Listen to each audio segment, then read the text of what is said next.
Hello दोस्तों, मैं गुड़िया जायसवाल और जी जायसवाल अद्भुत ज्ञान गंगा में आप सभी का स्वागत है। दोस्तों, आज हम लेकर के आए हैं यमराज की मृत्यु का रहस्य। कहते हैं कि काल ब्रह्मा ने या कहे कि सर्वोच्च ईश्वर ने मनुष्य को मिट्टी से, देवताओं को प्रकाश से और देवताओं के विपरीत शक्तियों को आग से बनाया है। यह भी माना जाता है कि कोई भी आत्मा विकास क्रम में आगे बढ़कर ही पितर, देवी या देवता बनती है। यह भी माना जाता है कि प्राचीन काल में सभी देवता सशरीर धरती पर ही रहते थे और उन्हीं का तब शासन भी था। देवता और असुरों में युद्ध होता रहता था। यह भी कहा जाता है कि उस काल के मनुष्य या देवतुल्य लोगों की औसत उम्र 500 वर्ष होती थी। यह जानने के बाद अब हम जानते हैं मृत्यु के देवता यमराज की मृत्यु का रहस्य। देव कहते हैं कि जो भी जन्मा है, चाहे वह मिट्टी का रूप मनुष्य हो, प्रकाश रूप का देवता हो या अग्नि रूप में ब्रह्मा राक्षस हो, सभी को मरना है। यह अलग बात है कि कोई 100 वर्ष में मरकर दूसरा जन्म ले लेता है और कोई 1000 वर्ष तक जिंदा करने के बाद दूसरा शरीर धारण कर लेता है। इसी तरह पुराणों में 14 इंद्र की तरह अब तक 14 यमराज भी हो चुके हैं। वेद और पुराणों की धारणा में बहुत फर्क है। पुराणों के अनुसार बहुत से देवी या देवताओं को सृष्टि संचालन हेतु परमेश्वर ने भिन्न भिन्न कार्यों के लिए नियुक्त कर दिया था। यह है, जैसे ब्रह्मा सृष्टि करता है तो विष्णु उसके पालन करता और शिव सभी संहारक शक्तियों के स्वामी हैं, अर्थात वे मृत्यु और प्रलय के देवता हैं। हिंदू मानते हैं कि ब्रह्मा हमें इस सृष्टि में लाने वाला है, विष्णु पालने वाला है और शिव ले जाने वाला है। इसी तरह इंद्र बारिश, विद्युत और युद्ध को संचालित करते हैं। अग्नि सभी आहुतियों को ले जाने वाले हैं। सूर्य देव जगत के शुद्ध प्रकाश के अधिपति और समस्त प्राणियों को जीवन दान देने वाले हैं।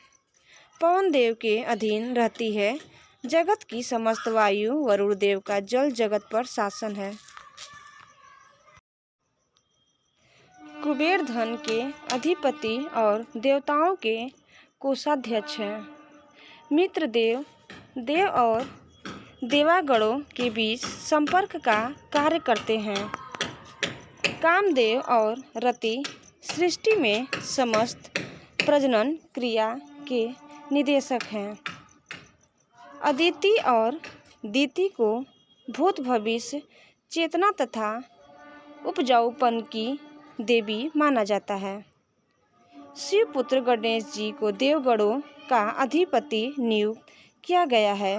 वे बुद्धिमत्ता और समृद्धि के देवता हैं। विघ्न नाशक की रिद्धि और सिद्धि नामक 2 पत्नियां हैं। कार्तिकेय वीरता के देव हैं तथा वे देवताओं के सेनापति हैं। नारद देवताओं के ऋषि हैं तथा चिरंजीवी हैं। वे तीनों लोकों में विचरने में समर्थ हैं। वे देवताओं के संदेहवाहक और गुप्तचर हैं। सृष्टि में घटित होने वाले सभी घटनाओं की जानकारी देव ऋषि नारद के पास होता है। अंत में देवताओं में सबसे शक्तिशाली देव रामदूत हनुमान जी अभी भी सशरीर हैं और उन्हें चिरंजीवी होने का वरदान प्राप्त है। वे पवन देव के पुत्र हैं। बुद्धि और बल देने वाले देवता हैं। उनका नाम मात्र लेने से सभी तरह की बुरी शक्तियाँ और संकटों का खात्मा हो जाता है। इसी तरह यमराज सृष्टि में मृत्यु के विभागाध्यक्ष हैं। सृष्टि के प्राणियों के भौतिक सशरीर के नष्ट हो जाने के बाद उनकी आत्माओं को उचित स्थान पर पहुंचाने और शरीर के हिस्सों को पांचों तत्वों में विलीन कर देते हैं। वे मृत्यु के देवता हैं। चित्रगुप्त संसार के लेखा जोखा कार्यालय को संभालते हैं और यमराज स्वर्ग तथा नरक के मुख्यालयों में तालमेल भी कराते रहते हैं।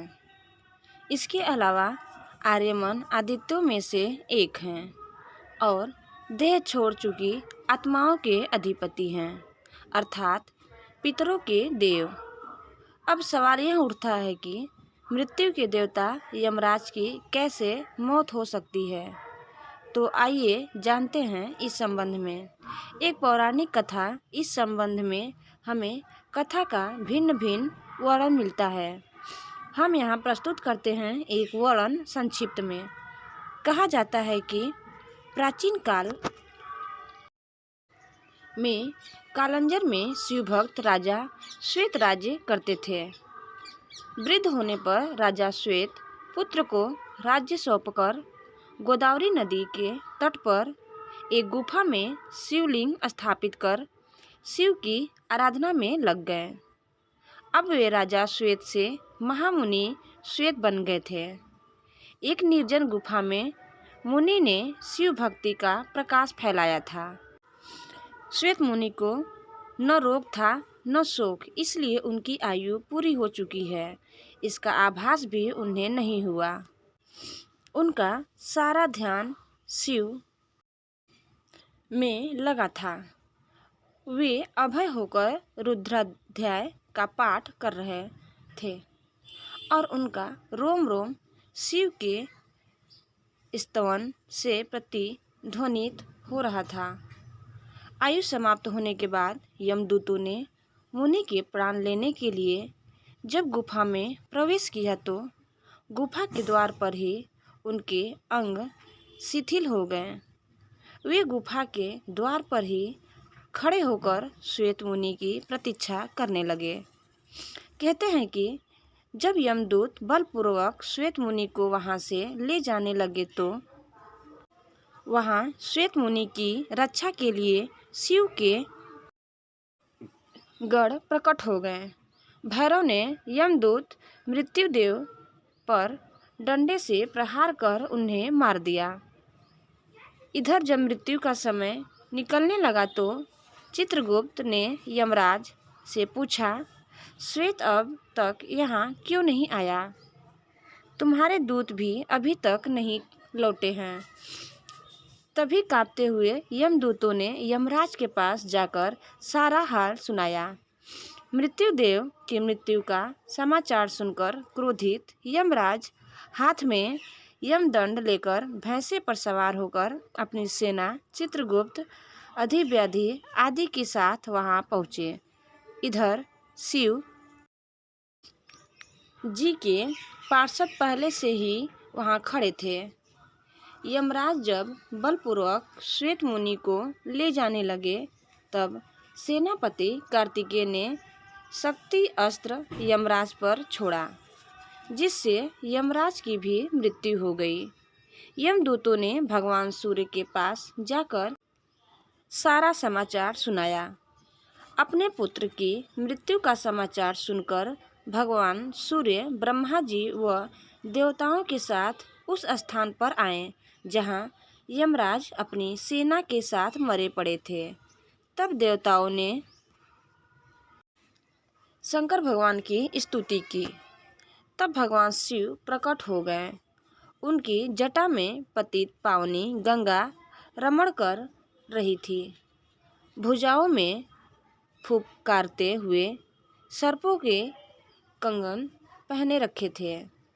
वक्षस्थल पर भुजा का हार और कर्पूर के समान गौर शरीर पर चिता भस्म का श्रृंगार सुंदर लग रहा था। देवताओं ने कहा, भगवान यमराज सूर्य के पुत्र हैं। वे लोकपाल और अपने ही इनकी धर्म अधर्म व्यवस्था के नियंत्रक के रूप में नियुक्ति की हैं। इनका वध सही नहीं है। इनके बिना सृष्टि का कार्य असंभव हो जाएगा। अतः सेना सहित इन्हें जीवित कर दे, नहीं तो अव्यवस्था फैल जाएगी। भगवान शंकर ने कहा, मैं भी व्यवस्था के पक्ष में हूँ। मेरे और भगवान विष्णु के जो भक्त हैं, उनके स्वामी स्वयं हम लोग हैं। मृत्यु का उन पर कोई अधिकार नहीं होता। स्वयं यमराज और उनके दूतों का उनकी ओर देखना भी पाप है। यमराज के लिए भी यह व्यवस्था की गई है कि वे भक्तों को प्रणाम करें। फिर भगवान शिव ने देवताओं की बात मानकर यमराज को प्राणदान दे दिया। शिव जी की आज्ञा से नंदीश्वर ने गौतमी नदी का जल लाकर यमराज और उनके दूतों पर छिड़का, जिससे सब जीवित हो उठे। यमराज ने श्वेत मुनि से कहा, संपूर्ण लोकों में अजय मुझे भी तुमने जीत लिया है। अब मैं तुम्हारा अनुगामी हूँ। तुम भगवान शिव की ओर से मुझे अभय प्रदान करो।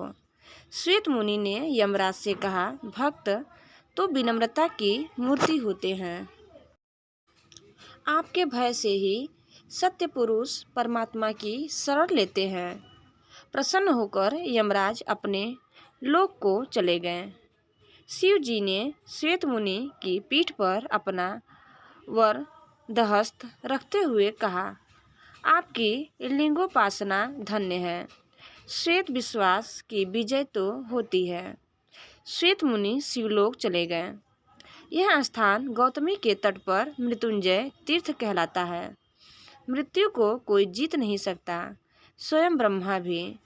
चतुर्युगी के अंत में मृत्यु के द्वारा परब्रह्मा में लीन हो जाते हैं, लेकिन भगवान शिव ने अनेक बार मृत्यु को पराजित किया है।